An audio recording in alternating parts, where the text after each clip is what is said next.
What if I told you that one single conflict, fought over just 6 years, resulted in the deaths of nearly 3% of the entire world's population?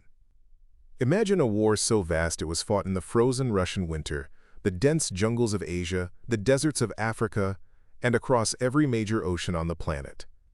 This wasn't just a war, it was a global cataclysm that claimed up to 85 million lives, the majority of them civilians, and fundamentally reshaped the world we live in today.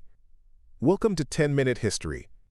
I'm your host, Jake Sullivan, and today we're undertaking the monumental task of exploring World War II, the deadliest conflict in human history. To understand how this catastrophe happened, we have to go back to the end of the war that was supposed to end all wars, World War I. The Treaty of Versailles, signed in 1919, was meant to create lasting peace. Instead, it created lasting bitterness. It forced Germany to accept all blame for the war, stripped it of territory, dismantled its military, and demanded crippling financial payments called reparations. This national humiliation created fertile ground for extremist politicians who promised to restore Germany's honor. No one exploited this anger more effectively than Adolf Hitler. A failed artist and decorated World War I veteran, Hitler transformed a small political party into the Nazi Party. His ideology, outlined in his book Mein Kampf, or My Struggle, was built on 3 toxic ideas: the supremacy of a so-called Aryan race, the need for Lebensraum, or living space, to be conquered in Eastern Europe, and a fanatical hatred of Jewish people whom he blamed for all of Germany's problems.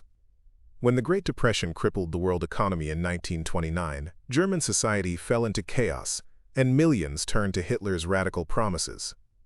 In 1933, he was appointed chancellor, and within months, he had dismantled German democracy and established a brutal dictatorship. Meanwhile, other aggressive anti-democratic ideologies were on the rise. In Italy, Benito Mussolini's fascists had taken power, dreaming of a new Roman Empire.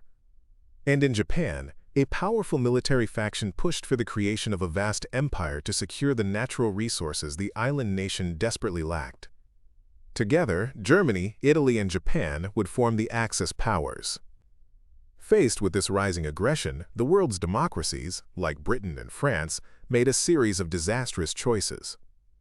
Haunted by the memory of World War I's slaughter, they followed a policy of appeasement. They hoped that by giving in to some of Hitler's demands, they could avoid another war. In 1936, when Hitler illegally sent troops into the demilitarized Rhineland, they did nothing. In 1938, when he annexed his home country of Austria, they did nothing. The climax of appeasement came at the Munich Conference in late 1938. Britain and France agreed to let Hitler seize a part of Czechoslovakia called the Sudetenland, in exchange for a promise of peace. The British Prime Minister returned home proclaiming he had secured peace for our time. Just 6 months later, Hitler broke his promise and invaded the rest of Czechoslovakia. Appeasement had failed. War was now all but inevitable. The final peace fell into place in August 1939. In a shocking move, Nazi Germany and the Communist Soviet Union, 2 sworn ideological enemies, signed a non-aggression pact. In secret, they agreed to carve up Poland and the rest of Eastern Europe between them. This deal gave Hitler the green light. He no longer had to fear a 2-front war. On September 1, 1939, German forces stormed into Poland. 2 days later, Britain and France declared war on Germany. The Second World War had begun.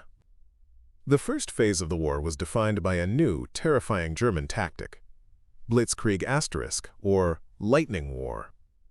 This strategy used concentrated tank divisions, motorized infantry, and dive bombers to smash through enemy lines, causing chaos and rapid collapse. Poland was crushed in a matter of weeks. After a strange lull known as the Phony War, Hitler unleashed his Blitzkrieg on Western Europe in May 1940. He outmaneuvered the Allied forces by sending his main tank army through the supposedly impassable Ardennes forest, completely bypassing France's main defenses. The German advance was unstoppable. It trapped over 300,000 British and French soldiers on the beaches of Dunkirk. In a miraculous evacuation, a fleet of naval warships and hundreds of civilian little ships rescued most of them.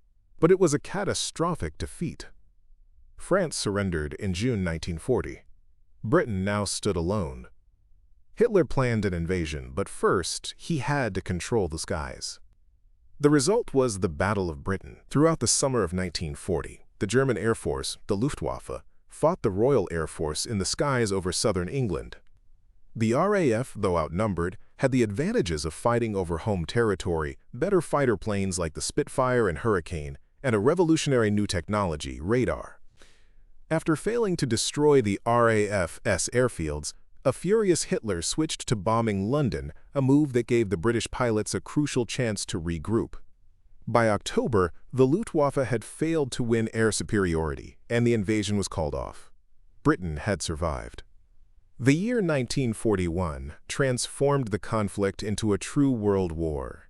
On June 22nd, Hitler made his most fateful decision.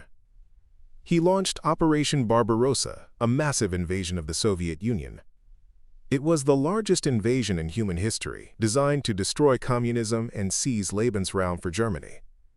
Initially, the attack was a stunning success.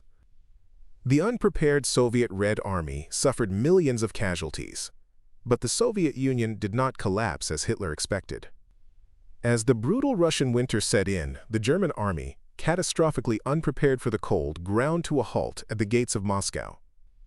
Then, on December 7, 1941, half a world away, the war took its final global dimension.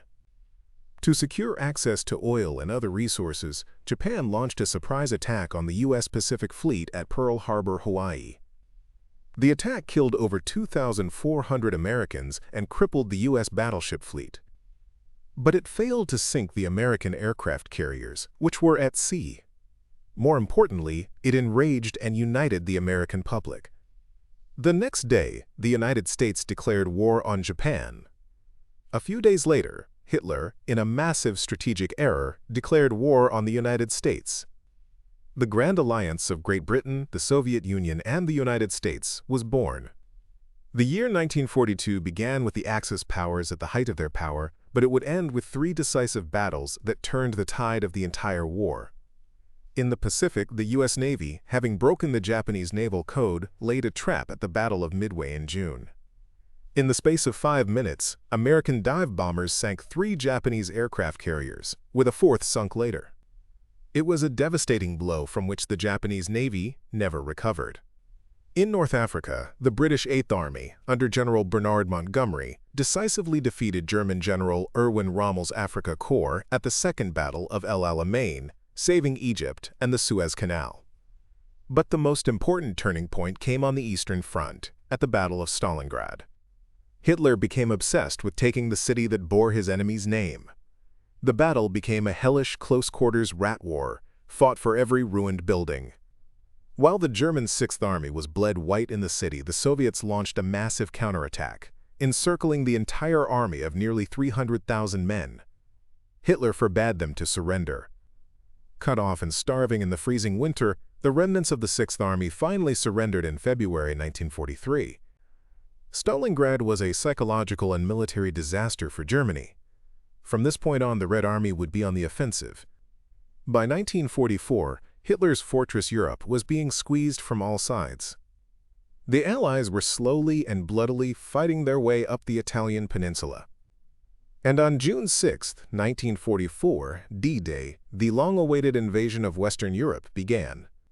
In the largest amphibious assault in history, over 150,000 Allied troops landed on the beaches of Normandy, France. After securing a foothold, the Allies broke out and liberated Paris in August. Just 2 weeks after D-Day, the Soviets launched their own massive summer offensive, Operation Bagration. This often overlooked operation completely shattered the German Army Group Center, destroying 28 German divisions in a matter of weeks. In a final, desperate gamble in December 1944, Hitler launched a surprise attack in the Ardennes, creating a bulge in the American lines. But the Battle of the Bulge ultimately failed, exhausting Germany's last reserves. The end was near. In the spring of 1945, Allied forces crossed the Rhine into Germany from the west, while Soviet armies closed in on Berlin from the east. As the Red Army fought its way into the capital, Adolf Hitler committed suicide in his bunker on April 30th. Germany surrendered unconditionally on May 8, 1945, a day celebrated as Victory in Europe, or VE Day. But the war was not over. In the Pacific, the fighting against Japan had been a war of unprecedented brutality. American forces had been island-hopping across the Pacific, getting ever closer to Japan. The battles for the small islands of Iwo Jima and Okinawa in 1945 were horrifyingly costly. The fanatical Japanese defense, including the first widespread use of kamikaze suicide attacks, resulted in staggering casualties and gave American leaders a terrifying preview of what an invasion of mainland Japan would cost. President Harry Truman, who took office after Franklin Roosevelt's death, had another option. The U.S. had secretly developed a terrifying new weapon through the Manhattan Project. On August 6, 1945, an American B-29 bomber dropped a single atomic bomb on the city of Hiroshima, killing an estimated 80,000 people instantly. 3 days later, with Japan still not surrendering, a second bomb was dropped on Nagasaki, killing another 40,000. On that same day, the Soviet Union declared war on Japan and invaded Manchuria, shattering the last hopes of the Japanese military. Faced with this double shock, Emperor Hirohito finally intervened and announced Japan's surrender on August 15th. World War II was finally over. No account of this war is complete without confronting its darkest heart, the Holocaust. This was not a byproduct of the war, but a central Nazi goal. It was the systematic, state-sponsored genocide of 6 million Jews. The Nazis herded Jewish people into ghettos, worked them to death as slaves, and sent mobile killing squads to shoot over 1 million people. Ultimately, they industrialized murder, building a network of extermination camps like Auschwitz-Birkenau, where millions were killed in gas chambers. World War II left a world remade. It destroyed the old European empires and left 2 new superpowers, the United States and the Soviet Union, to face off in a new kind of conflict, the Cold War. In the aftermath, new institutions like the United Nations were created to try and prevent such a catastrophe from ever happening again. The war accelerated technology at a breathtaking pace, giving us everything from jet engines and computers to the terrifying dawn of the nuclear age. It was the defining event of the 20th century, a crucible of fire and sacrifice that forged the world we inhabit today. Its lessons about the dangers of nationalism, racism, and the failure of diplomacy are as urgent now as they were over 75 years ago. So, what are your thoughts on this? Let us know down in the comments below. If you found this interesting or learned something new, please give this video a like, and don't forget to subscribe to 10-Minute History for more deep dives. Thanks for listening.